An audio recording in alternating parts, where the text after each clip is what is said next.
Buenas noches con todos.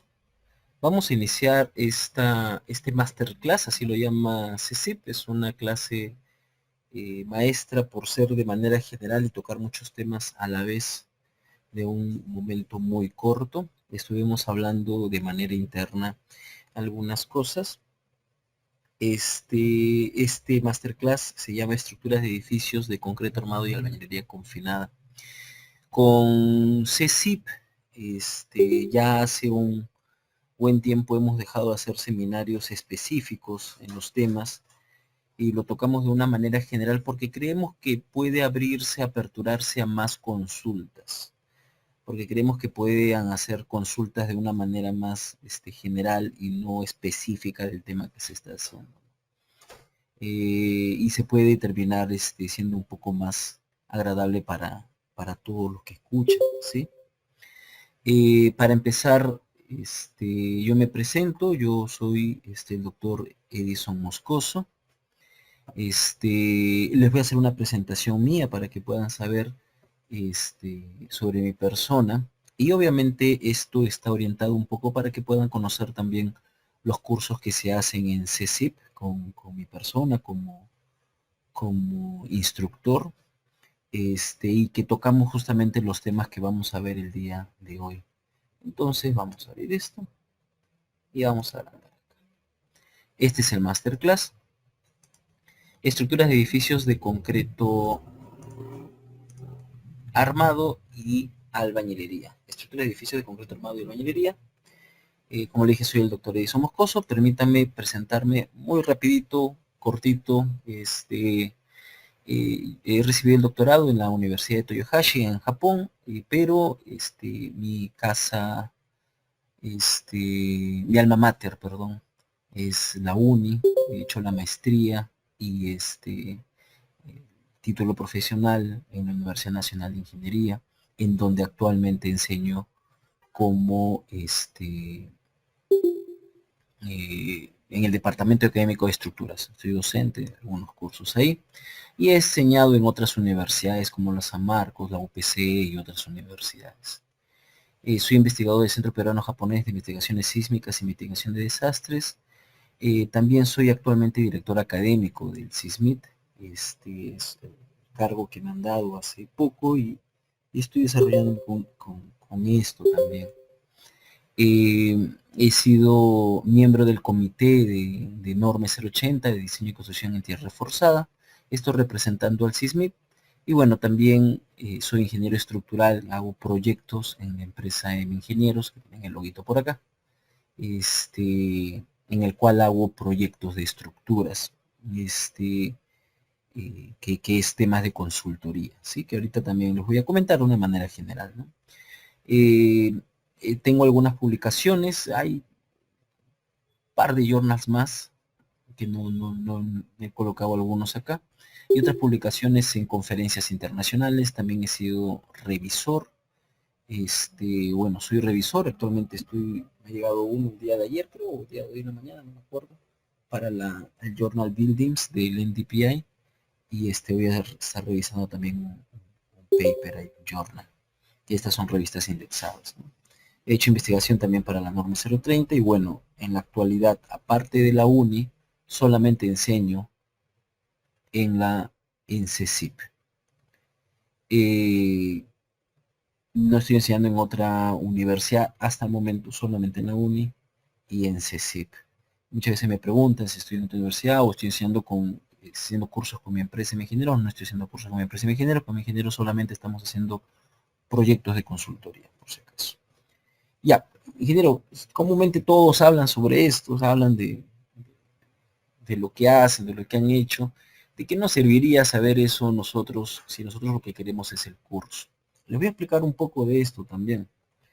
Yo he hablado con proyectistas e investigadores y yo he llegado hace tiempo a la conclusión, ahora lo único que hago es reafirmarlo. Reafirmo de que aquel docente que tiene experiencia en temas de proyectos y en temas de investigación para lo que se está enseñando, creo que le puede dar un plus mayor que otros docentes. Esto porque en el tema de investigación Hay mucha parte aplicativa que a veces no tocamos. Y cuando haces solamente proyectos hay mucha parte del fundamento que a veces no se toca y que te puede ayudar para otras cosas. Entonces esa es un poco la conclusión en la que he llegado y pues con Cecil les presentamos a mi persona como instructor para los cursos que realizamos con estos. Y vamos a conversar un poco de ello, vamos a ver algunos temas acá. Por ejemplo, nosotros sabemos lo que estamos orientados en edificios de estructuras de edificios de concreto armado y albañilería. Esto sale de la ingeniería estructural. Pero la ingeniería estructural tiene varias fases. Una fase, por ejemplo, de concepción estructural. Pero en la fase de concepción estructural hay un pequeño problema que pudiera tener el investigador. El investigador podría tener un problema de no tener una experiencia previa de hacer un proyecto de estructuras en el cual no va a poder, por ello, plantear o hacer el esquema inicial de un proyecto, porque cuando se tiene un proyecto hay muchas irregularidades, hay muchos temas, configuraciones estructurales, temas que en la norma, muchos vacíos que en la norma hay, no porque la norma esté mal, porque naturalmente es así, porque los proyectos, pues una columna es de 23, de 24, de 25, de 26, de 27, de 28, 29, tantas dimensiones, tantas áreas de aceros, que no exactamente es lo que uno ha investigado o lo que uno cree que podría ser, ¿no? Entonces, o con lo que en la norma han utilizado. Entonces, es por ello que los proyectistas tienen una visión más clara, son muy prácticos. Deben haber escuchado muchas veces cuando dicen, ¿y el proyecto para cuándo es? Para ayer. Y es muy común eso entre los proyectistas, de que los proyectos son para ayer. ¿Por qué? Porque se necesitan lo más rápido posible. Esto es una de las cosas que conversamos en el curso. Cuando se hace la concepción de proyecto de arquitectura y un proyecto de estructuras, hay una realidad. La realidad es de que el proceso que sigue esto, a veces no depende solo de ti. Doy un ejemplo. El día de hoy, hace unas horas, 3 horas, me ha llamado un ex alumno del curso, uno de los cursos de albañilería acá en CECIP. Discúlpenme un segundo, por favor. Y ahora sí. Del curso de CECIP. Y me dice, ingeniero, tengo un proyecto. Yo estaba realizando mis proyectos. Y tengo un proyecto para poder realizar en conjunto. Me gustaría que trabajar con usted. Es un edificio para poder trabajar. Yo digo, como tema ya no entro como CCP, entro como ingeniero, como mi empresa. Hacemos proyectos. Ok, le digo, ¿cuál es el alcance? Mándame eso por correo y luego vemos si nos reunimos de acuerdo a lo que hagamos. Y me pregunta, ¿cuál alcance? El alcance como comúnmente vimos en el curso. Por ejemplo, tenemos conversación fluida con el arquitecto, tenemos conversación fluida con los proyectistas de las otras especialidades, en dónde es el lugar, qué tiempo tenemos para hacerlo, todo el alcance que vamos a necesitar para poder hacer el proyecto. Entonces le dio un listado y dice, ah, claro, porque básicamente es lo que nosotros hemos hecho en el curso, ¿no? Eso es lo que comúnmente comentamos. Cuando nosotros tenemos al inicio un proyecto, el arquitecto muchas veces termina tomándose más tiempo realizando las propuestas por el propio cliente, ni siquiera por el arquitecto, por el propio cliente, que termina modificando los proyectos y al final nos terminan reduciendo a nosotros el tiempo. Y eso es un problema que se podría tener. Entonces, en la concepción estructural, luego de que nosotros tenemos la arquitectura, nosotros necesitamos plantear lo que es la estructuración. A mí me parece que esto es una parte muy importante. Si tenemos una buena estructuración, el proyecto se puede hacer rapidísimo. Pero la estructuración, dependemos mucho de principalmente el arquitecto. Si hay cambios que el arquitecto no quiere hacer, por ejemplo, si tengo un edificio de concreto y tengo muros de contención de 15 centímetros, y tengo los ingresos, salidas al sótano, tengo los estacionamientos con anchos exactos, por decir, que sea el ancho de del estacionamiento, 2,50 metros. Vamos a poner acá un gráfico. Está, por ejemplo, murito de 15 de contención me puso el arquitecto, murito de 15 de contención me puso el arquitecto. Me puso acá exactamente 3 metros, me puso una salida también de 3 metros, asumiendo que 3 metros es el ancho que se necesita. Sí. Y tengo los estacionamientos que lo hayan puesto a 2,50 metros cada uno, cada 2,5 metros. Y póngale que este es el mínimo, este es el mínimo, y este es el mínimo, y esto me lo puso cada 15 centímetros. Yo naturalmente decirle, no, un muro de contención no puedo tenerlo de 15 centímetros. Naturalmente le voy a decir eso. Yo esto lo tengo que crecer y para colmo es posible de que tenga que colocar algunos pintos porque en esta dirección posiblemente todas las placas, todas las columnas internas me las está colocando en la dirección vertical, no en la horizontal. Entonces yo voy a necesitar de repente rigidizar la estructura en la dirección horizontal. No lo sé. Entonces, yo teniendo estas medidas mínimas no pudiera hacer ningún cambio. Yo tendría que decirle, ¿sabes qué? Tienes que sacrificar estacionamientos para que esto pueda crecer y pueda, no sé, crecer un sótano más para que puedas distribuir los estacionamientos que te falten y puedan llegar. Esa conversación que tienes que llegar a tener con el arquitecto es muy difícil porque te va a decir, no, no hay dinero, solamente se estableció con esto. En el anteproyecto me lo aprobaron así, ya lo coordiné con el cliente, eso ya quedó así, no va a haber ningún cambio. Te puedo crecer solamente 5 centímetros al caso de las columnas, pero los extremos no, y así sucesivamente. Entonces nosotros necesitamos que la estructuración pase por una etapa muy administrativa, de coordinación con el arquitecto y muchas veces, o a veces, inclusive con otros especialistas, ¿no? Entonces ese es un problema que se tiene. Por acá Tony Machado dice, ingeniero, hablando de sótanos, ¿cada cuántos metros se deberá considerar las juntas de expansión de dilatación en un muro de contención? No tienen una junta de dilatación, no son como los muros de gravedad. Para empezar, la dilatación no se termina dando en esto, no se coloca, no es como una losa, un pavimento rígido en el cual tenemos que dejarle un espacio como estos. Los muros son armados, ¿sí? Y estos no se dejan. Y es más, los muros en la actualidad se hacen como muros anclados, muros pantallas.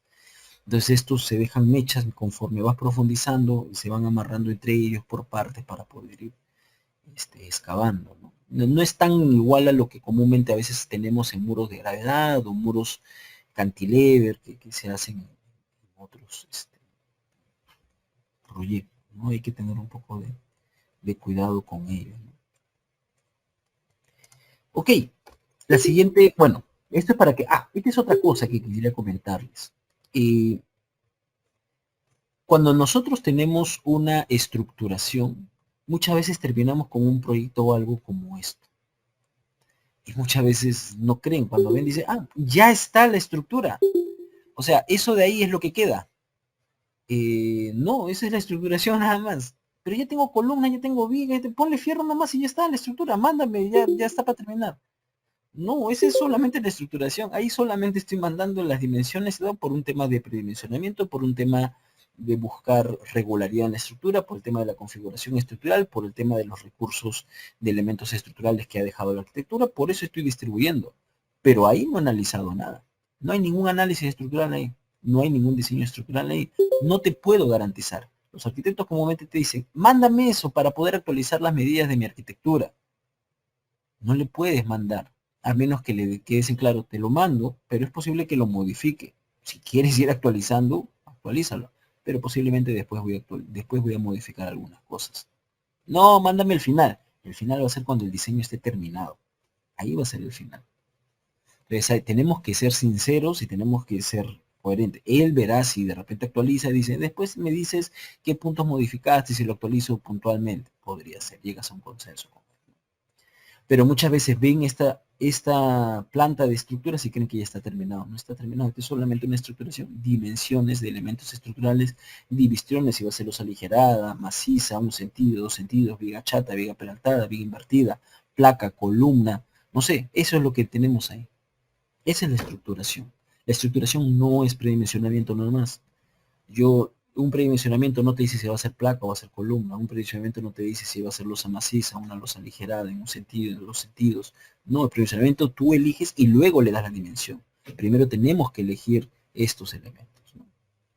Para pasar posteriormente a lo que es el análisis estructural. Y análisis estructural lo que realizamos son diferentes métodos en el cual podamos obtener lo que son fuerzas internas para poder diseñar. En la actualidad, el método que utilizamos en el análisis estructural es el análisis matricial. Las herramientas computacionales que nos facilitan ello es el análisis matricial. Las herramientas computacionales no son dueñas del análisis estructural, ellas son herramientas, como una calculadora, siempre doy el ejemplo. Yo no puedo multiplicar en la mente un número de 5 cifras por otro número de 5 cifras, a una computadora, pero en una calculadora. Porque me demoraría mucho. Igual en el análisis estructural, los programas son solamente eso, son solamente herramientas. Yo he visto ingenieros echarle la culpa al programa. Lo que pasa es que el programa me botó esos resultados. Cuando le era en su plano, esta zona de acá, pareciera que tiene menos refuerzo lo que haría de tener, por favor, justificar. Que básicamente era colocar el diseño, el análisis con el diseño. Y yo justificaba, es lo que me botó el programa. Es más, es lo que me botó el ITAPS. Esa era su justificación. Me parecía completamente errado esa justificación, ¿no? Y hay que tener un poco de cuidado con ello. En el caso del diseño estructural, cuando nosotros ya tenemos todos los eh, fuerzas internas debido a los agentes externos, fuerzas externas, nosotros pasamos a la etapa de poder colocar refuerzos, actualizar medidas, actualizar resistencias de concreto, en algunos casos de acero u otros, ¿no? Entonces eso básicamente es lo que nosotros hacemos en la etapa de diseño estructural.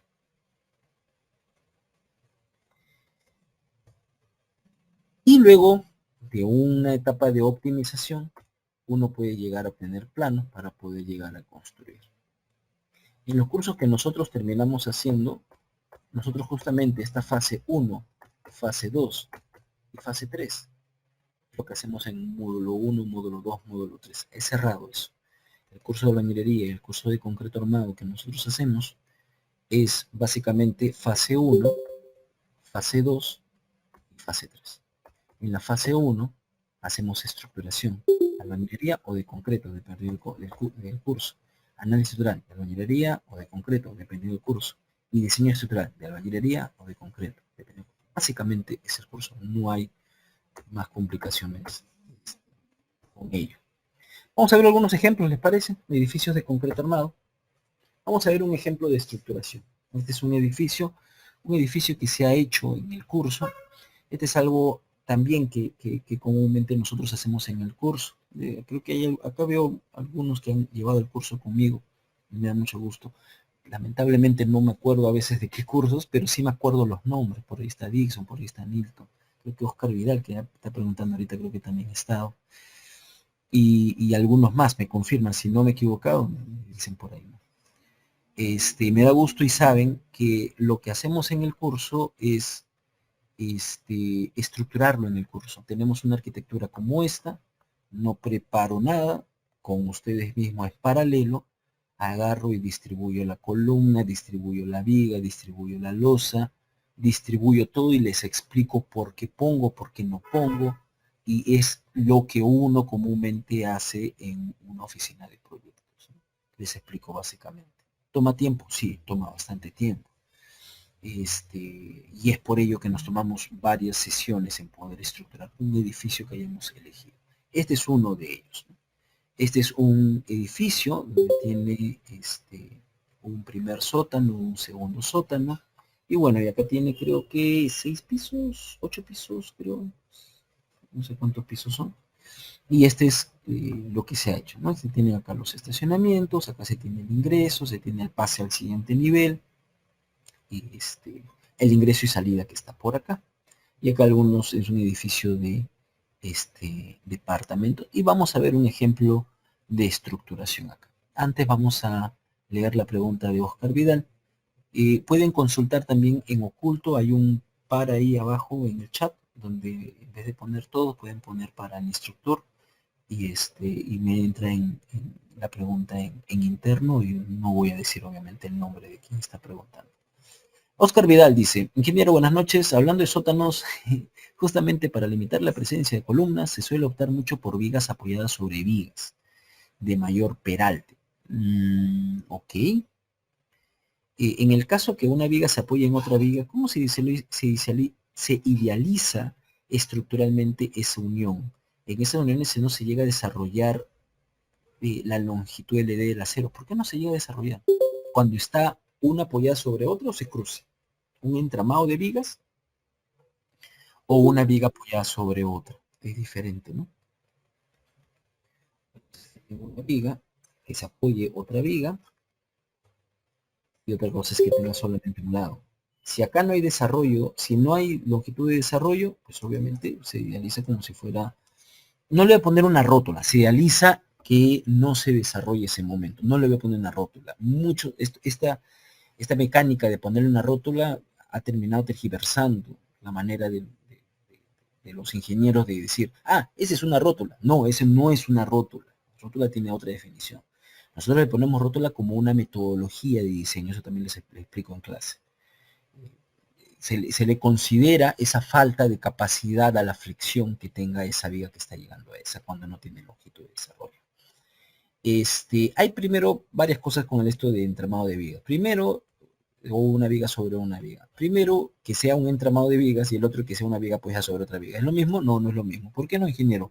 El entramado de vigas, ambas vigas trabajan proporcionalmente o aproximadamente, no lo mismo, pero aproximadamente en conjunto, hacen sinergia, por así decirlo. O sea, ambas vigas terminan ayudando. Es como si fuera una losa ligera en dos direcciones. Las viguetas en ambas direcciones hacen sinergia. En ambas direcciones las viguetas se ayudan entre ellas para poder soportar cargas. Es diferente a una losa aligerada con una viga. Las viguetas se apoyan en la viga porque no tendrían capacidad de trabajar en conjunto, ¿no? O no lo sé, una viga que se apoye sobre una viga chata que se apoye sobre una viga peraltada. No trabajan en conjunto. La viga chata se apoya en la viga peraltada. La viga peraltada tiene mucha más rigidez y eso se explica también un poco en el curso con un tema de rigideces. Entonces, cuando ellas puedan trabajar en conjunto, se puedan tener un aporte, una contribución ambas a la capacidad de esa zona, se le dice que es un entramado de vigas. Cuando una carga a la otra, no, solamente una viga está soportando a otra viga, básicamente, ¿no? Una carga a otra viga. ¿Qué problemas podrías tener ahí? Temas de corte, temas de que no hay una continuidad de rigidez. Podría tener temas de repente, de flexión en la viga de acá, debido a que a la falta de capacidad de la flexión acá, puede aumentar la flexión en la zona de acá. En vez de que sea una flexión por acá, puede terminar aumentando la flexión debido a que esta de acá tiene baja capacidad de la flexión. Y otros temas así, ¿no? Entonces, eso es lo que podría suceder. Sin embargo, el antecedente que dice Oscar es en los sótanos.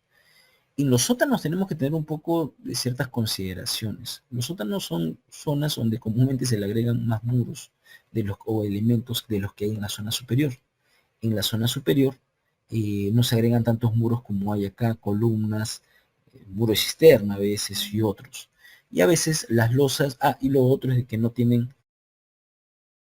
las deformaciones laterales como lo tiene el caso de los edificios o de los pisos superiores. Y esto por un tema de sismo hablaríamos, ¿no?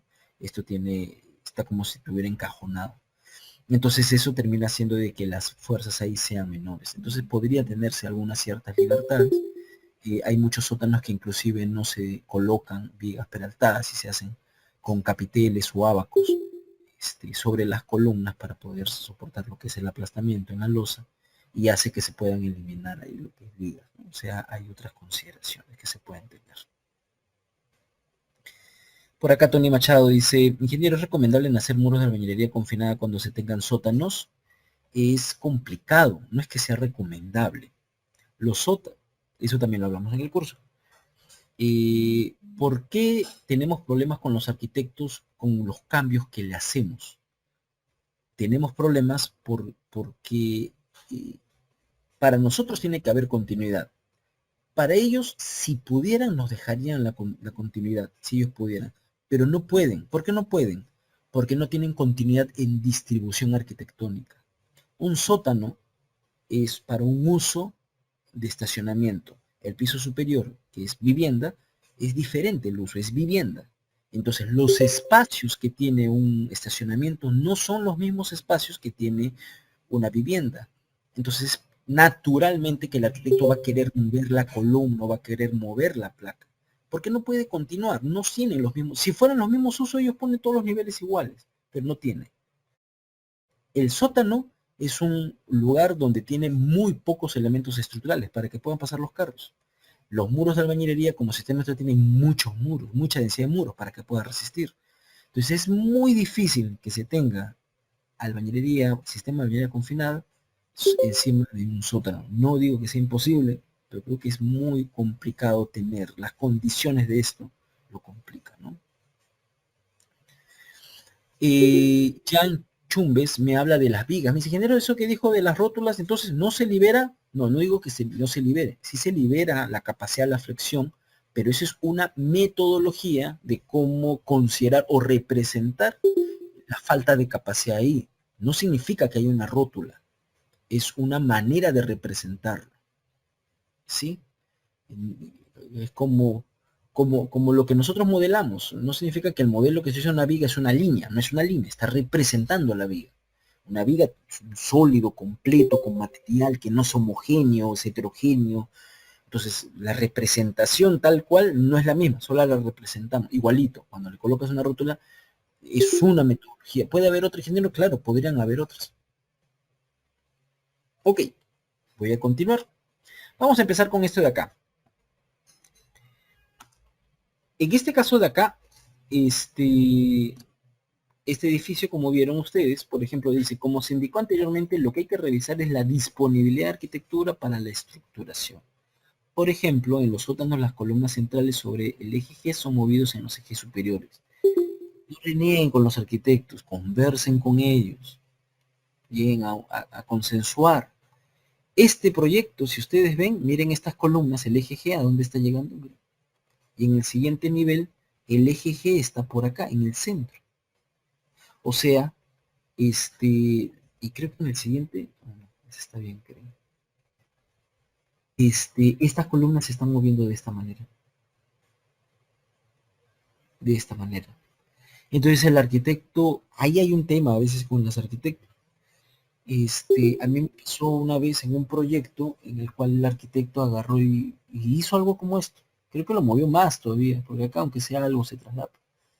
Y el arquitecto lo movió y dije, no, qué raro, dije, ¿por qué lo habrá movido la columna? Y le digo, por decir su nombre, voy a ser arquitecto. Ese arquitecto, la columna, creo que su dibujante se ha equivocado, o sea, la ha movido, le digo, la columna, no le ha dejado continuidad, para que pueda de repente actualizarlo, por favor. Y me dice, que no se puede mover. Y yo entre mí era algo muy tácito, ¿no? O sea, no puede mover una columna. Y decía, ¿por qué me pregunta eso? No le digo, tiene que tener continuidad. Nosotros sabemos que los elementos tienen que tener continuidad. Ok, lo voy a colocar igual. Y de esa vez, no es la primera vez que me llegan proyectos con columnas que se mueven, yo pensar, ¿y de dónde sale eso, no? O sea, ¿por qué mueven columnas? Y a mí lo que me parece es que algunas veces pasa esto, que a veces las excepciones las queremos volver regla. Ingeniero, ¿nunca se pueden mover las columnas? No. Sí hay veces, ciertas excepciones donde las columnas pueden aparecer como la imagen que está por acá. ¿Qué casos? Depende del proyecto. Un ejemplo, esta columna no toma mucha cortante sísmica. Cortante sísmica ahí, muy baja. Un ejemplo. Yo lo que creo es que en algún momento eso, que ha sido una excepción, quieren volverlo una regla. Piensan que siempre se puede hacer, solamente que depende del ingeniero estructural que lo pueda llegar a hacer o no. Lo cual no es así. Lo cual no es así. Y en general, me parece, para muchos casos, que sucede lo mismo. que en algún momento en su vida profesional o lo que han visto en algo, han visto que alguien lo ha movido, creen que siempre se puede hacer, pero no es la regla eso. Una columna tiene que tener continuidad, ¿no? Y debería de ser así. Me preguntan en interno, ingeniero, disculpe, ¿siempre se desarrolla el mismo proyecto en el curso de concreto o de albañilería o estos se van modificando, van cambiando? ¿Cómo se hace? ¿Se elige, no se elige? Lo que digo es, se modifica. Algunas veces repetimos a veces el mismo proyecto que ha sido al inicio, pero no se repite la misma estructuración. Pero comúnmente, ¿por qué no se repite la estructuración? Porque depende del momento de lo que estés haciendo. Yo he hecho estructuraciones 3, 4 veces y en todas he estructurado de manera diferente y yo lo he estructurado. Y yo lo he estructurado. Por eso es que a veces le digo, les dejo de tarea muchas veces estructurar.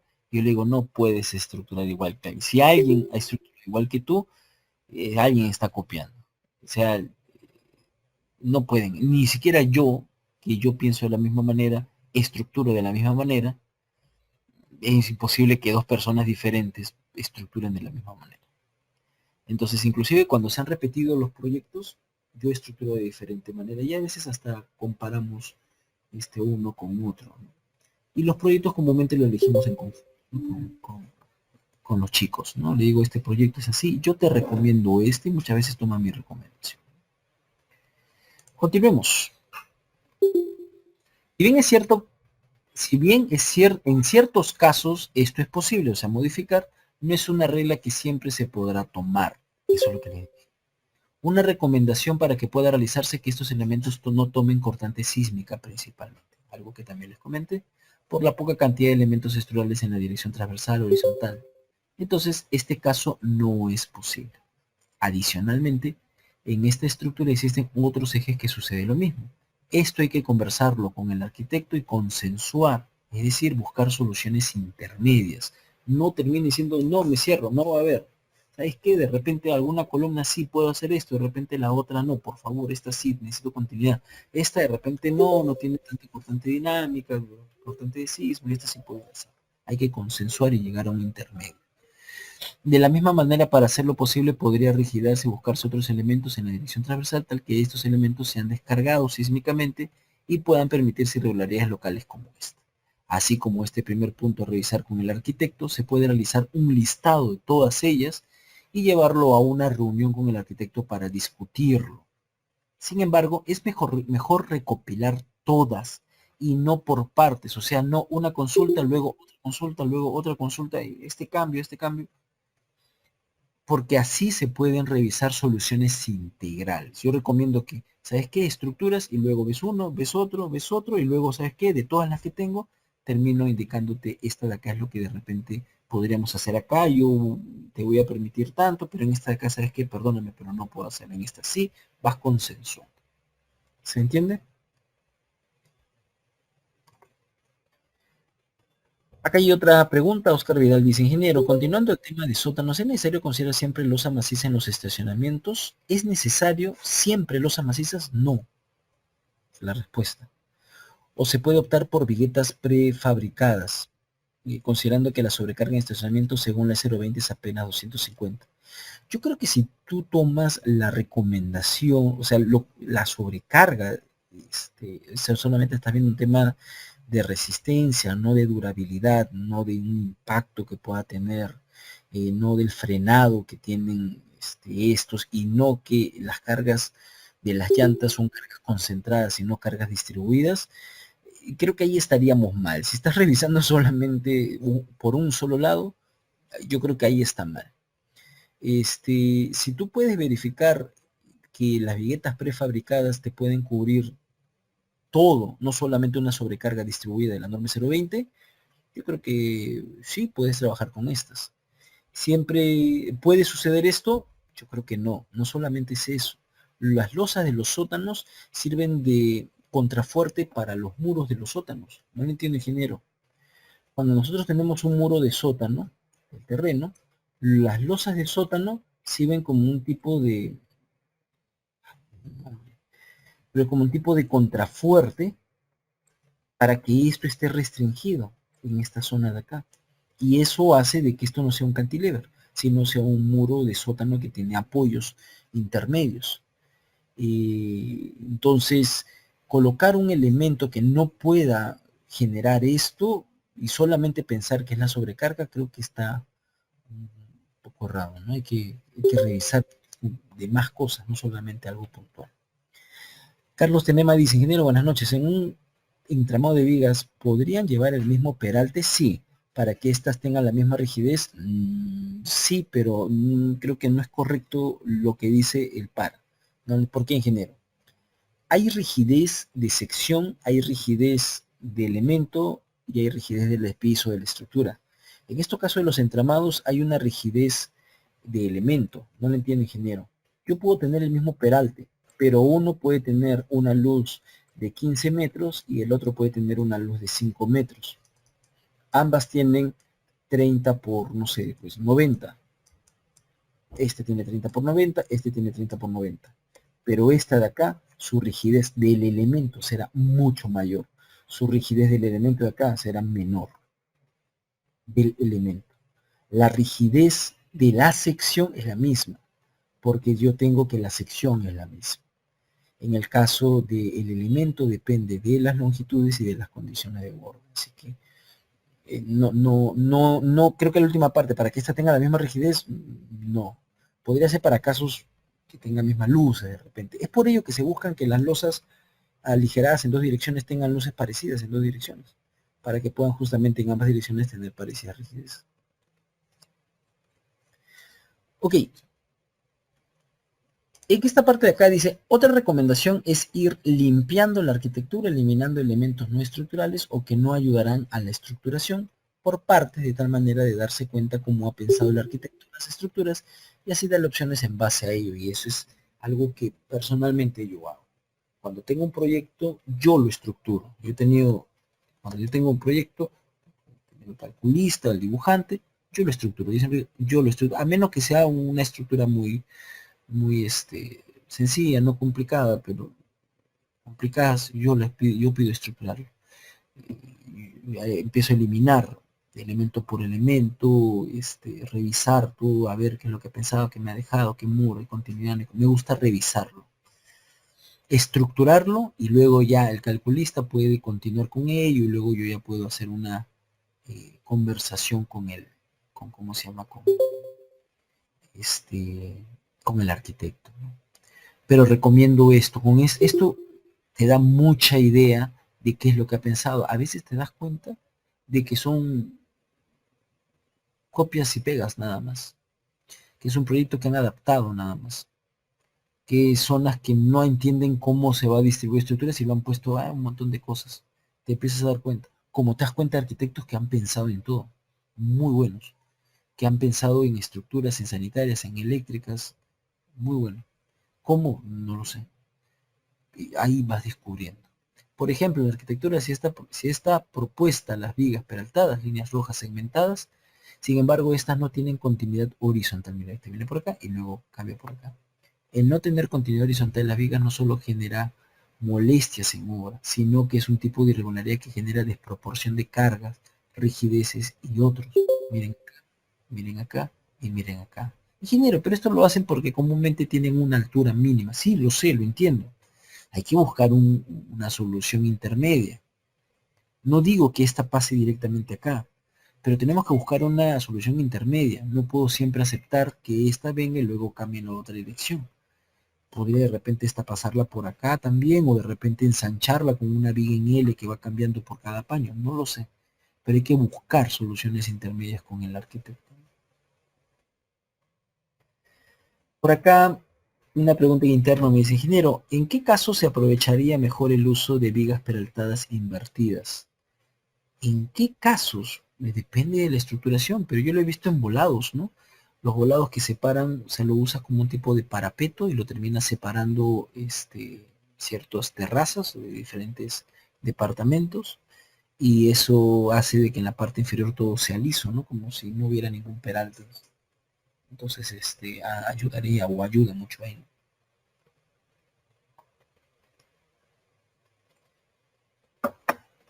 Ok, vamos a seguir. Luego de encontrar las primeras características de la arquitectura, se encontrará más conforme se estructure, conforme vayas estructurando se van a encontrar más cosas. Se continúa con la disponibilidad de sistemas estructurales. Esta arquitectura permite muros estructurales en dirección longitudinal, como ven acá, y pórticos o dual en la dirección transversal, como ven acá, pórticos, y acá unas plaquitas en el ascensor, y acá he colocado algo. No he puesto ni columnas, no he puesto ni placas, solo he puesto un rectángulo amarillo. Posteriormente se puede predimensionar las columnas tomando en cuenta las áreas tributarias más grandes, siendo conservador. Sin embargo, debido a la arquitectura, es posible que estas no sean cuadrados o incluso rectangulares. Entonces, puede apoyarse en modificarse de acuerdo a disponibilidad y verificando cuando se realice el análisis y diseño estructural. Recordar que es predimensionamiento, así que no debe ser exacto ni el área tributaria ni la dimensión que salga. Muchas veces piensan que el predimensionamiento es una dimensión final. Es más, un revisor alguna vez me pidió mi tabla de predimensionamientos. No me acuerdo si lo llamé o fui y le dije, no lo tengo. Yo no hago una tabla de predimensionamiento. Yo predimensiono, tengo esto. Porque al final lo que importa es la dimensión final que me sale en el diseño, no la que me sale en el predimensionamiento. Si yo tengo un predimensionamiento de 30 por 60, y me salió 35 por 70, queda el de 35 por 70 al final, la que está en el diseño. Y eso hay que tener un poco de cuidado, ¿no? Se piensan mucho, y eso fue un revisor, piensan mucho que el predimensionamiento es lo último, ¿no?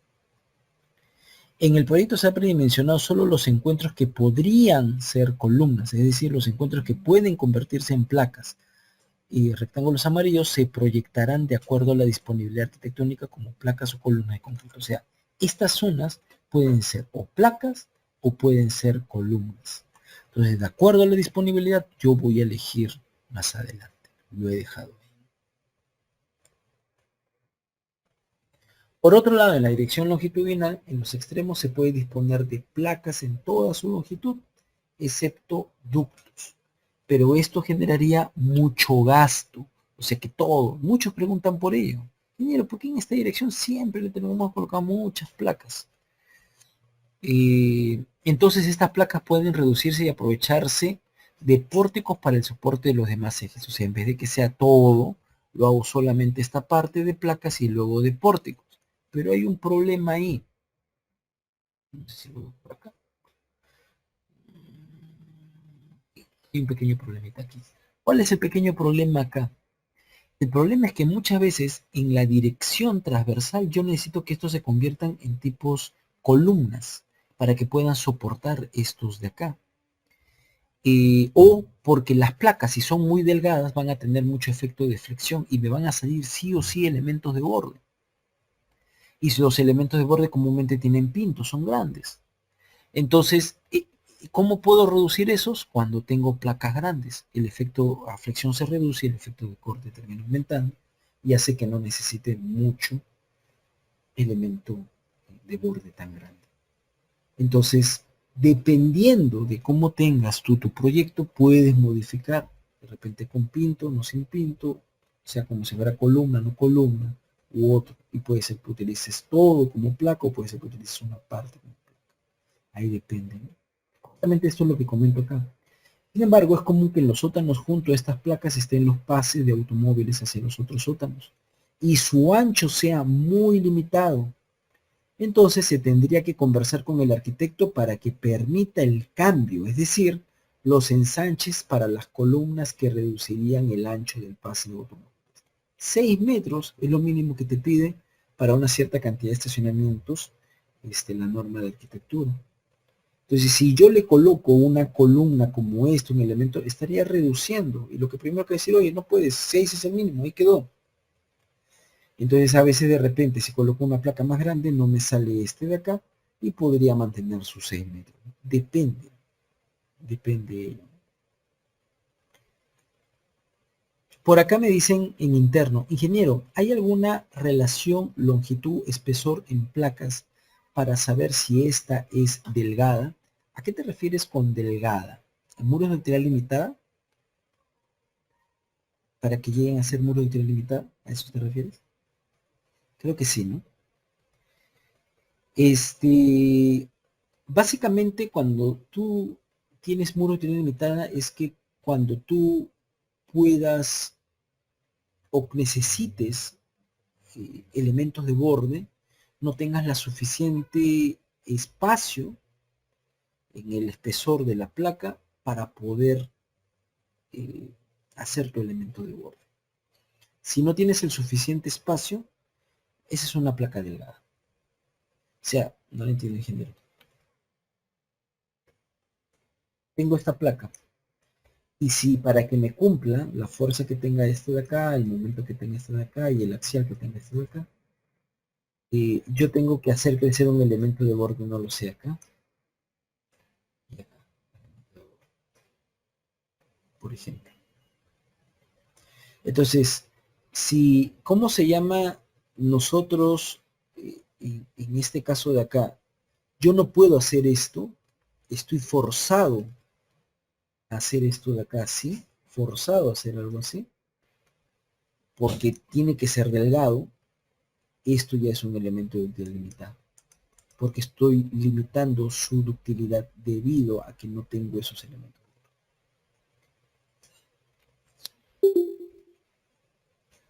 Ok. Así también las placas, al ser de longitud corta, es posible que requieran elementos de borde, deformaciones por fricción, que también harán que se ensanche y complique el pase de los automóviles, por lo que en el proyecto se ha propuesto dejar las longitudes totales y tratar de reducir en lo máximo estos ensanches. Se verificará en el análisis y diseño.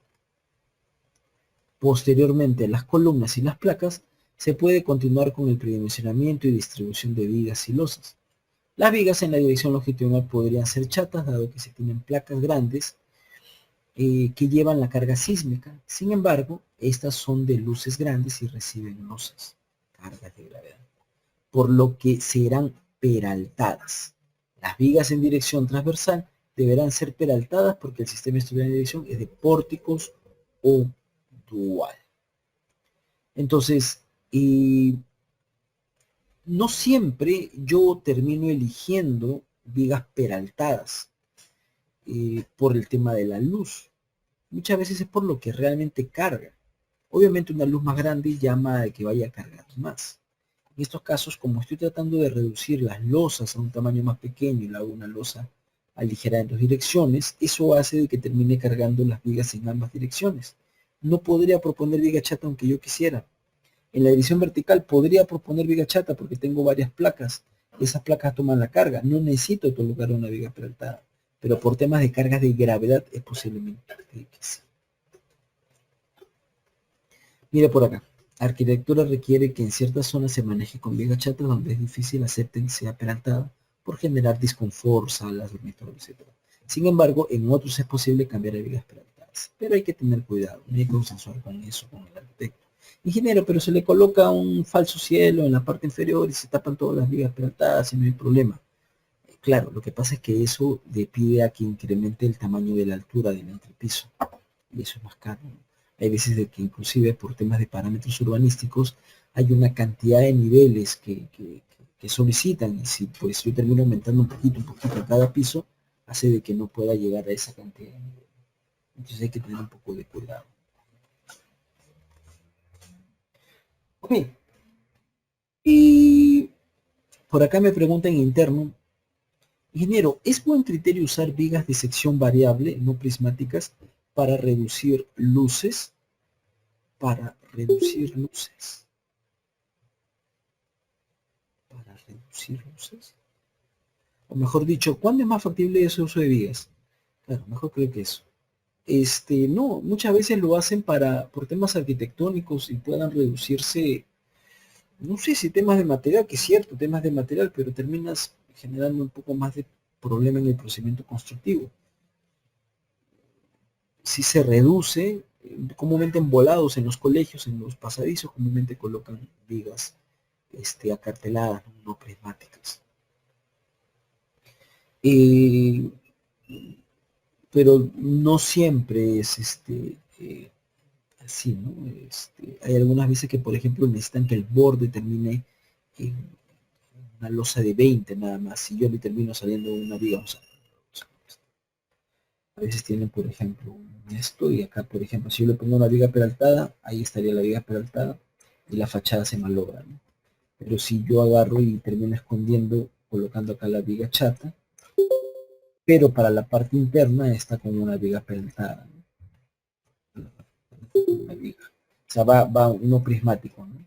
Entonces no se ensucia la fachada y esto está en la parte posterior. Entonces no, como que no se ve o no resalta. Entonces a veces le puede ayudar eso al arquitecto, ¿no?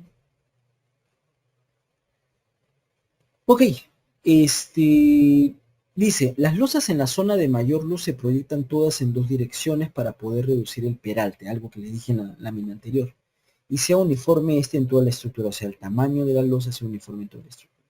El resto son losas en solo una dirección, las que necesitan proyectar vigas chatas o dobles viguetas para el soporte de la tabiquería que se encuentra paralela a esta, que justamente creo que es lo que me acaba de preguntar Oscar, ¿no?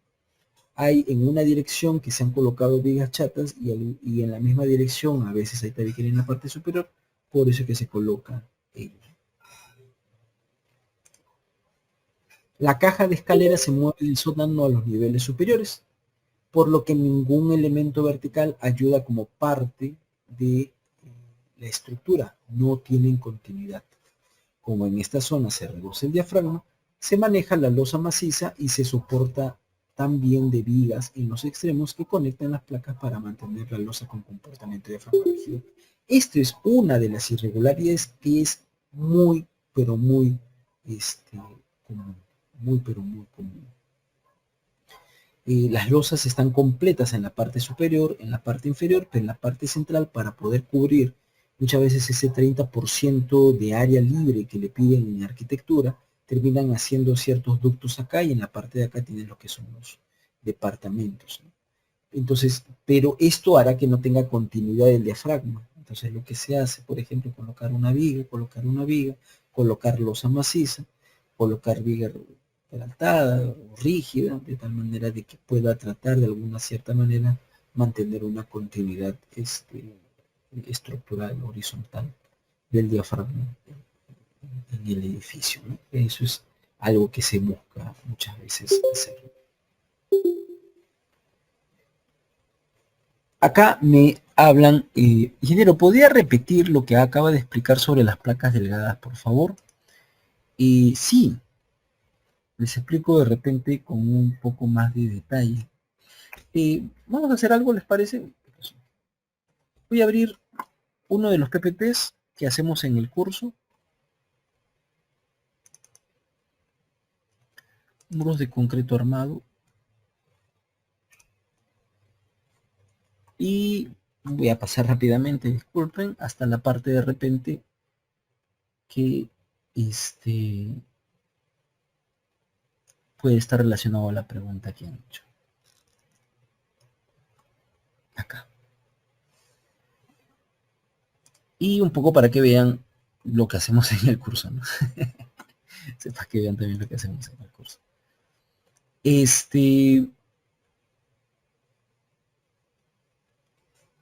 Las placas comúnmente reciben carga sísmica. Las cargas sísmicas hacen que los elementos, como las placas, ingresen en el intervalo de comportamiento inelástico. Comúnmente, cuando yo tengo una zona en compresión, esta se aplasta. El problema es que en esa zona en compresión no solamente tengo el aplastamiento del concreto, también tengo el acero. Si el concreto está confinando el acero se comporta muy bien, tanto en tracción como en compresión, bien bonito, porque el concreto está que lo soporta. Pero el problema es cuando se aplasta. El concreto debe estar confinándolo al acero, si no el acero tiene una falla frágil, porque si se aplasta el concreto, se desprende, entonces lo que sucede es de que el acero se queda libre y se puede llegar a pandear. Entonces el concreto no debería agrietarse en compresión para que confina el acero. También puede tener ductilidad para que falle dúctilmente. Es por esto que se necesita elementos de bordes dúctiles. Los estribos ayudan a aportar ductilidad al concreto del elemento de borde. Por eso es que en ciertas zonas yo coloco elementos de borde, que son elementos dúctiles, para darle ductilidad a la placa, para que cuando falle, falle dúctilmente. ¿Por qué va a fallar? Porque comúnmente estos son por cargas sísmicas. Podría tener una placa que termine como si fuera una columna prácticamente, una placa donde todo se comporte como si fuera una columna, y una placa donde la zona en compresión esté concentrada en los extremos. Acá viene el tema que les decía. ¿Qué sucede cuando yo necesito esto, pero no tengo el espacio? Lo único que tengo es esto. O sea, yo necesito que se ensanche, necesito darle ductilidad a la placa. Sí, necesito que se ensanche, necesito darle un ensanche más grande, darle ductilidad. Y no, no se puede. Tiene que ser de este tamaño. Estoy limitando su ductilidad. Por eso se le llama muros de ductilidad limitada. ¿Sí? A eso me refiero. Continuemos.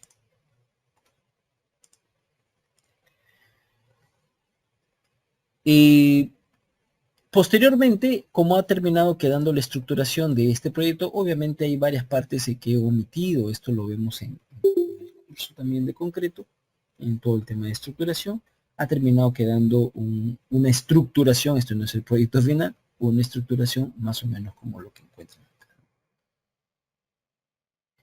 Y acá tenemos algunas otras estructuraciones que se han hecho en el curso. Esto es lo que hacemos 3 módulos en el curso de concreto armado. Módulo 1, estructuración. Módulo 2, análisis estructural. Módulo 3, diseño. Básicamente es eso. ¿Sí? Básicamente es eso. Y sus trabajos que presentan en el curso, básicamente son de lo mismo. Y vamos a pasar ahora a albañilería. Acá hay una pregunta de Néstor Celaya, dice: ingeniero, buenas noches. ¿Cuál sería el mayor peralte recomendado en pórticos de longitud mayor a 9 metros? No hay peralte recomendado. Esto es más por un tema de arquitectura. El arquitecto te va a limitar el peralte. Nosotros podemos poner peraltes, un gran peralte, hasta inclusive no ser el gran peralte esto de formaciones por corte, ¿no? Y asimismo la recomendación de distribución de aceros de refuerzo. Comúnmente cuando los peraltes son muy grandes en la zona central tienen problemas de fisuración, se coloca acero en la parte intermedia. Pero cuando tienes longitudes muy grandes, yo recomendaría, dependiendo si es que es muy forzado, pues comúnmente se colocan elementos preforzados, ¿no? Para poder reducir esto, ¿no? Y ya se termina cambiando el criterio de ellos, ¿no? Podría, podría hacerse inclusive otras cosas con otros tipos de sistemas estructurales, ¿no? Por acá en interno me dice: ingeniero, en la imagen del muro del ascensor con la losa maciza, para predimensionar la losa maciza, ¿cómo haría usted? La mantengo al mismo tamaño de las otras losas. Y lo digo porque hay zonas que la losa estará embolada y zonas donde está simplemente apoyado. Lo hago el mismo tamaño de las otras losas. Yo comúnmente trato de no modificar el tamaño de la losa. ¿Por qué? Porque eso te cambia también temas de encofrados. Aquí en el Perú nosotros los encofrados de las vigas los hacemos con paneles metálicos muchas veces. Y estar modificando, no cierran a veces, se colocan pasadores, pernos, o dependiendo cómo terminen haciendo los encofrados, a veces modifica.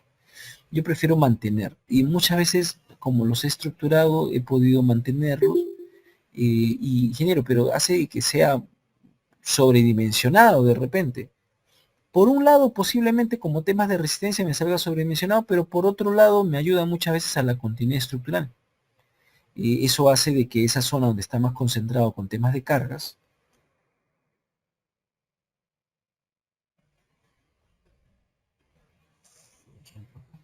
de toda la carga que viene por acá, la transfiere por esta losa central. Y todo lo que se concentra acá, a diferencia que está en todo esto, se concentraría en una losa maciza, ¿no? Y me ayuda ahí también. Por acá Jan Chumbes dice, cuando al final de la verificación de las derivas y hay sobre resistencia, es posible, a ver, al final cuando se hace la verificación de las derivas y hay sobre resistencia, ¿es posible reducir las dimensiones? Siempre es posible optimizar, pero hay que tener cuidado de que sea también viable en el procedimiento constructivo. Y hay muchas veces que por procedimiento constructivo es más sencillo mantener el peralte que estar cambiando peraltes, que uno más pequeño, el otro más grande. Hay muchos cambios de acero. Cuando cambias de peraltes, el acero tiene que tener traslapes, cambios, empalmes, que hacen cortes en ubicaciones de repente que no son constantes, y eso hace de que tenga que hacer muchos cortes y puedan confundirse y puedan haber más merma, ¿no? Más desperdicios. Entonces, hay un equilibrio que hay que buscar ahí, ¿no? Y para terminar, para pasar a la albañilería, dice ingeniero, en interno me dice ingeniero, entonces una placa que requiere una sección completamente confinada,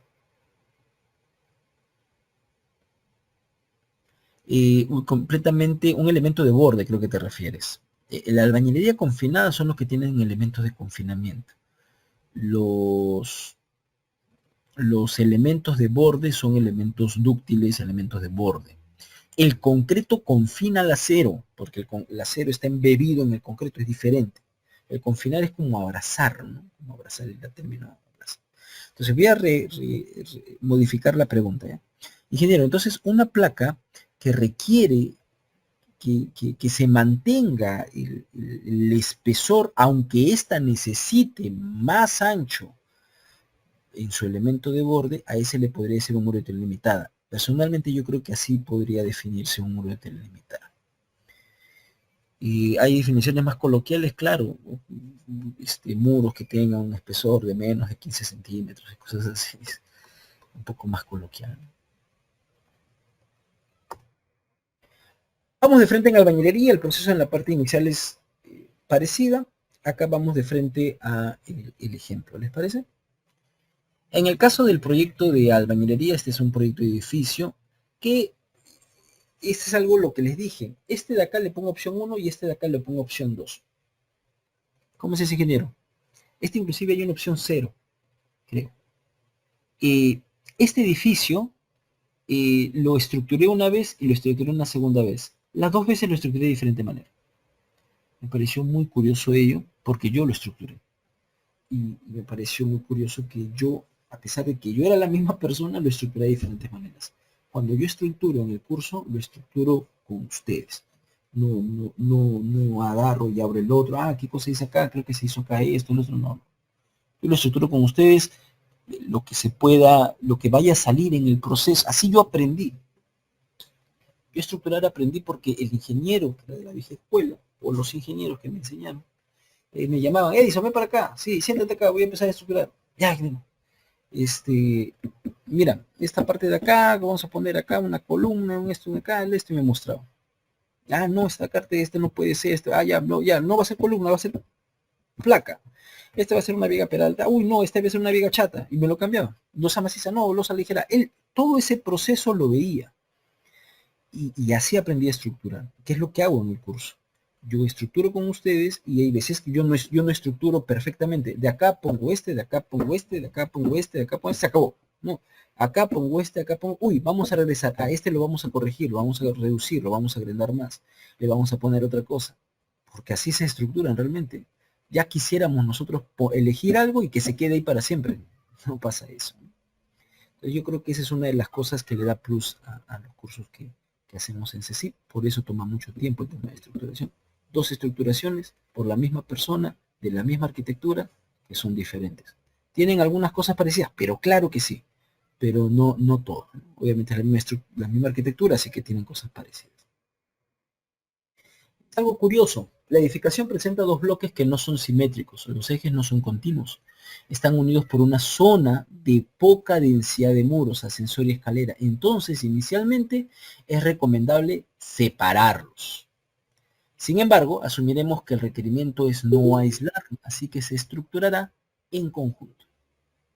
edificación de 5 niveles, edificación para uso de viviendas, no hay sótanos, alta densidad de muros, muros continuos, luces entre 3 y 4.5 metros, se puede proponer de albañilería. Aguanta, ingeniero, ¿qué cosa es esto de acá? Es como un criterio que yo tengo para elegir si va a ser un sistema de albañilería. Si no tiene este, se lo paso a concreto. Ah, si no tiene, o sea, usted dice lo estructura en concreto armado, aunque tenga muros de albañilería, los aíslo, los convierto en placas o busco otro. Edificación de 5 niveles. Si tengo más de 5 niveles, concreto armado. Edificación para uso de viviendas, no hay sótano. No hay sótano, me llama a que vaya a ser de albañilería. Si hay sótanos, de frente me llama a que sea de concreto armado. Uso de viviendas. Las viviendas son bastante típicas, comúnmente las repiten. Alta densidad de muros. Eso es una de las cosas principales en edificaciones de albañilería. Si no se tiene albañilería con alta densidad de muros, pórtico y estructura de concreto. Y para tener una alta densidad de muros en todos los niveles, necesitamos muros continuos. Y las luces que sean pequeñas, entre 3 a 4.5 metros. No pueden ser tan grandes. Pueden haber excepciones puntuales, claro que sí, pero no el valor constante de esto. Por acá me preguntan, en interno, ingeniero, ¿se puede colocar una viga en un área libre, tal como está en la zona central de la opción 2? Sí y no. En esta zona de acá, esta viga de acá, está escondida lo que es un muro acá como de cerco que han hecho. Se proyectaba eliminarla. Solamente acá para poder darle una continuidad a la placa de acá. ¿Es común esto? No, claro que no es común. Ingeniero, ¿qué problemas podríamos tener? La viga pues, puede tener problemas de torsión, no hay ninguna restricción. Hay que verificar por otros temas ahí. Analizando de que la losa no tiene diafragma rígido, ¿no? Diafragma flexible, y de repente buscar que esto tenga algún problema adicional. Oscar Vidal dice, ingeniero, y si hubiera separado ambos bloques, ¿qué sistema estructural hubiera utilizado para diseñar el bloque que quedó en el medio? Le voy a complementar la pregunta que hace Oscar. Si esto lo separaba, para empezar, esta estructura lo hubiera hecho posiblemente en muros de delimitada. En una zona, en otra zona, y acá posiblemente estructura metálica. Ingeniero, ¿y muro de delimitada? ¿No albañilería? También albañilería también. Lo que pasa es que esta estructura originalmente tenía 6 niveles, creo. Yo le reduje 5 para hacerlo en albañilería. Pero 6 ya sería muro de delimitada. Y esto de acá, estructura metálica. ¿Por qué estructura metálica general? Me parece más práctico hacerlo aislado, colocar algunas juntas, unas placas ahí colaborantes y no tener dependencia entre uno y otro. Vamos a agregar algunas cosas que se hicieron en la estructuración de ambos bloques. Primero, como hay dos bloques bien marcados, el superior y el inferior, se va a empezar a estructurarlo de manera separada y luego lo termino uniendo. Con ayuda de los bloques de distribución se propone los nuevos ejes estructurales para que ayude a definir qué muros serán portantes y cuáles no. Por ejemplo, en la zona de baños los muros están concentrados, luces pequeñas. Mejor proponer baños de luces parecidas, promedio de 3 a 4 metros. Entonces eso ha hecho que muros en este no se consideren. Es más, estos pueden usarse para subir o bajar tuberías, dado que dejan de ser portantes. Esto es algo que yo le llamo bloques de distribución, áreas de distribución. Yo genero bloques de distribución para poder tener claro tu estructura. ¿Les explico? Cuando yo era, no recuerdo si era dibujante, yo era calculista, o cuando eres calculista igual dibujas, ¿no?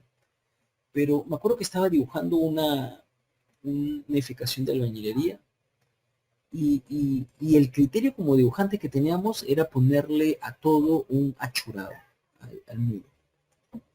Y todo está unido. Y yo le pregunté, me acuerdo al ingeniero, ¿y cómo sé cuál es portante y cómo sé cuál no es no importante? Porque si es no portante debería de colocarle algún otro achurado, ¿no? No sé, otra representación. Y me dice, no te preocupes, ponle a todos nada más.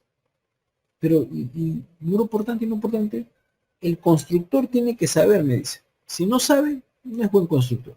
Esa fue su respuesta. Ah, bueno.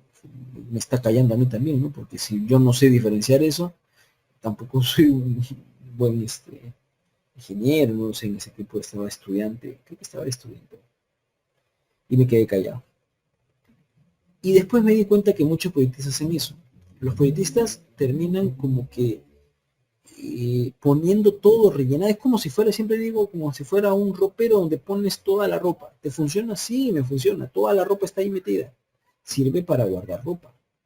Pero ¿crees que así sea la ropa toda metida? No, no, debería estar ordenadita, de repente me cae más espacio, de repente puedo encontrar mejor la ropa, ¿no? En el caso de acá, sucede lo mismo. Si yo lo tengo todo ahí mezclado junto, los muros los junto, todos los muros los uso como portante, todos los junto cuando van a ser vaciados, lo que va a hacer es que posiblemente me funcione, porque estoy agregando un montón de muros y por ahí todos se van a terminar ayudando de alguna u otra manera. Pero no voy a saber cómo o por lo menos no voy a intuir cómo se va a comportar la estructura.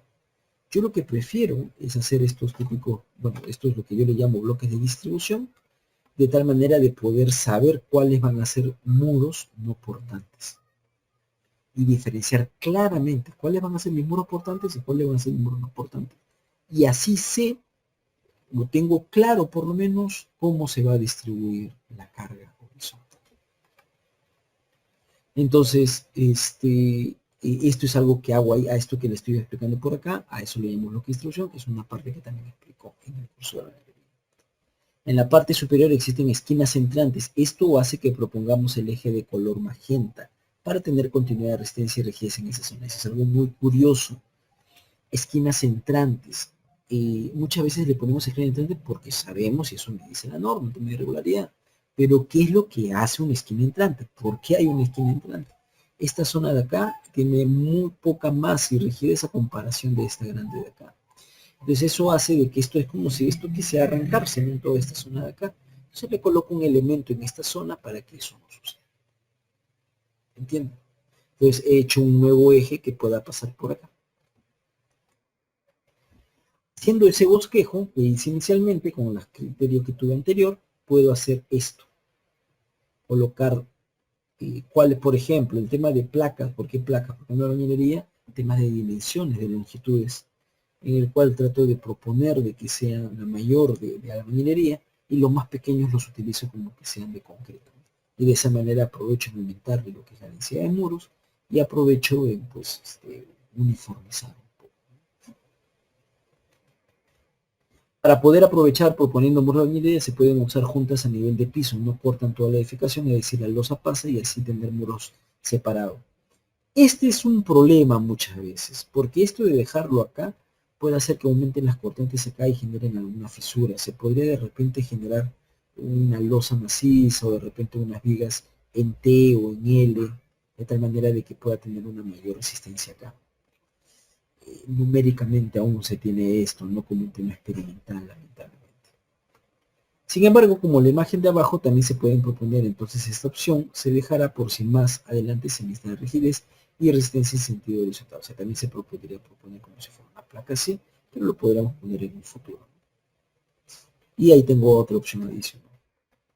He colocado algunos elementos adicionales. En el caso de uno, que es este de acá, uno, se ha propuesto una plaquita de 60 centímetros, sin embargo, de lo visto anteriormente en columnas alargadas de 40 centímetros para adelante, eso es algo que explico en un tema de una investigación que han hecho y le explico cómo es el criterio de poder manejar placas en el caso de los elementos de muros de albañilería que no sean tan grandes, podrían formarse fisuras verticales en el encuentro, llegando a reducir el desempeño de los muros de albañilería.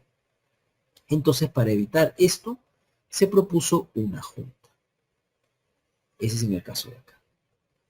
Dos, que es este de acá y que es este de acá. La longitud de los muros no llegan a 1,20 m como mínimo que indica la norma 070 y mucho menos 1,80 m, que es una recomendación que personalmente yo les hago y les explico más adelante en el curso el por qué yo pongo esta recomendación. Inclusive en la actualidad, si se meten en el laboratorio de estructura, se han hecho algunos ensayos justamente de variación de las longitudes de los muros para poder ver el efecto del ancho de estos, ¿no? Que era la recomendación final por lo que se propone plaquitas. También podría ser muros no portantes. Uno, que es el caso de acá. Losa maciza, al asumir que pasarán muchas tuberías horizontales debido a los baños, se pone losas macizas, porque yo si no voy a estar reforzando y al final me va a terminar quedando como un reforzado de toda esa zona de losas. Dos, que es esta zona de acá. Los en dos direcciones para distribuir la carga en sus cuatro bordes y no solo en dos. 3, que es esta zona de acá, que es todo esto de acá. Viga de ancho de 40 centímetros para rigidizar y aumentar resistencia a lo largo de la zona donde salen las esquinas centrales. 4, que es esta zona de acá. Muro de menos de 5 metros de largo, sin embargo, podría proponerse columna de confinamiento intermedio, columnas más fuertes, solo en los extremos. Se propuso lo último en esta ocasión. Cabe resaltar que para poder llegar a esto, previamente hemos hecho un poco de teoría de estructuración. Hay dos etapas en el curso de ingeniería que hago de estructuración. Una estructuración que está en la norma 070, algo que no tenemos en la norma 060 de concreto armado, y otra estructuración que es mi recomendación personal, y luego concluimos en estos ejemplos. Este es el otro bloque. El otro bloque también hago algunas recomendaciones adicionales para poder estructurar. Un claro ejemplo es algo que les digo. Proyectos reales son proyectos reales. Yo puedo tener este muro que más allácito se va más arriba y que más allácito con una placa se vaya más arriba. ¿Qué he hecho? Colocar una viga chata como que medio entramada acá, creo que podría haber agrandado un poco más, pero medio entramada acá en una viga T, acá como viga en L, acá como viga chata, acá como viga en L. De tal manera de que pueda amarrar todo. Esto lo explico acá y acá. Este es algo lo mismo, no tengo el mismo eje, pero al hacerle una viga chata estoy tratando de toda esta zona rigidizarla para que de alguna manera esta excentricidad que se forma al no colocar los muros en el mismo eje se puede evitar. Y en la zona central, este es un caso hipotético. La primera opción era, como le dije ahí, que se separen los bloques. Pero lo que hemos hecho en el curso es introducirlo, meterlo ahí de tal manera de poder evaluarlo. Era como un ejercicio un poco más académico, ¿no? Forzado. Se colocaron algunas placas para que puedan rigidizar esa zona, las vigas también y una losa maciza, que posteriormente en la etapa de diseño se terminó. Y esto era un poco de lo que les decía. Si giramos la imagen, nosotros comúnmente tenemos una área donde termina transfiriendo la carga y se termina reduciendo acá y en vigas acá. Es por ello que necesitan placas, vigas peraltadas, losas macizas, de tal manera de que pueda transferir o soportar las fuerzas que se termina teniendo en una menor área, no como en el área que sí tenemos, ¿no? Para que haya una continuidad.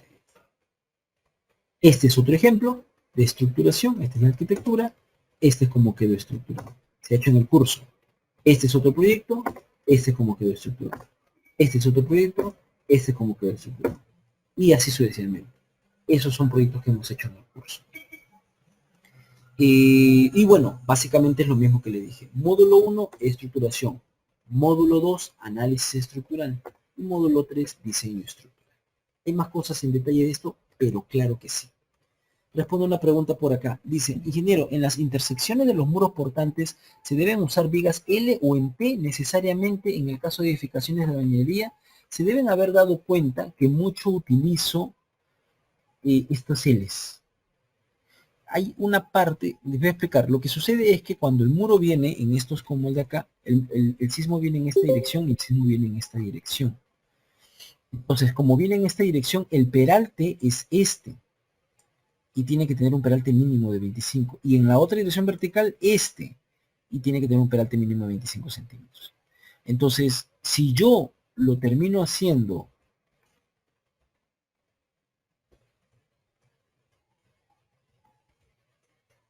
solamente así, el peralte acá tiene 25, para este está ok, pero para este tiene un peralte de 15, hasta menos espesor del muro de la bañilería.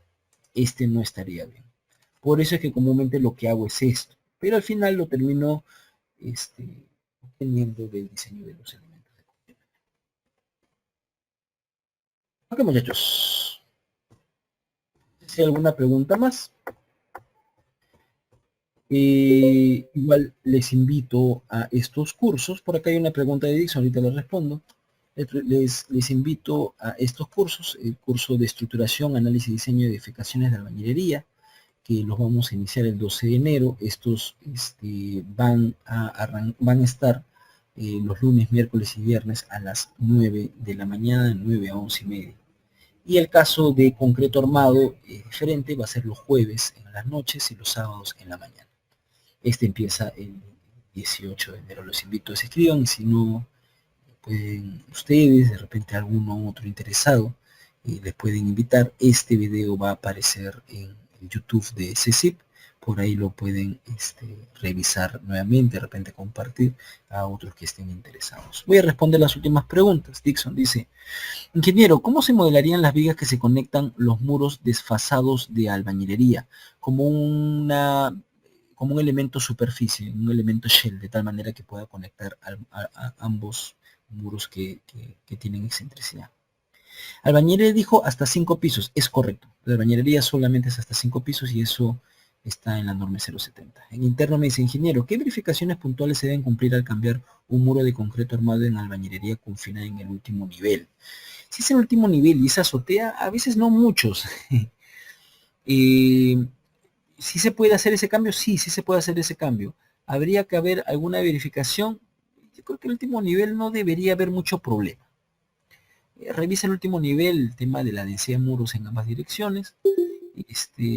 Revisa posiblemente más, yo creo que podría haber un problema más de temas de tracción en el último nivel en el muro. Pero creo que no debería haber mucho problema si es que fuera el último nivel. Carlos Telema dice, ingeniero, cuando dictará el curso de rehabilitación y reforzamiento de estructuras. Esperemos que posteriormente a esto se abra el curso de reforzamiento. Hay 2 cursos adicionales que enseño en CECIP. El curso de rehabilitación y reforzamiento de estructuras, evaluación, rehabilitación y reforzamiento de estructuras, y el otro que es análisis avanzado de estructuras, que es un curso más para tesistas, ¿no? Eso es lo que terminamos haciendo. Entonces, bueno, no sé si hay alguna pregunta más, muchachos. ¿Hay descuento para estudiantes? No lo sé. Pueden preguntarle de repente a CECIP. En la página de CECIP pueden hacer las preguntas que de repente crean ustedes convenientes, ¿sí? No, realmente no lo sé. Pero sé que han habido estos descuentos en fiestas y hay habido algunos descuentos, ¿no? Ahí pueden consultar la CECIP. Ok, muchachos, entonces por ahora nos vamos a quedar ahí. Muchas gracias por estar en este seminario. Que tengan una buena noche. Los espero en el curso. Cualquier consulta igual me pueden hacer. Hasta luego, muchachos. Muchas gracias. Chau, chau.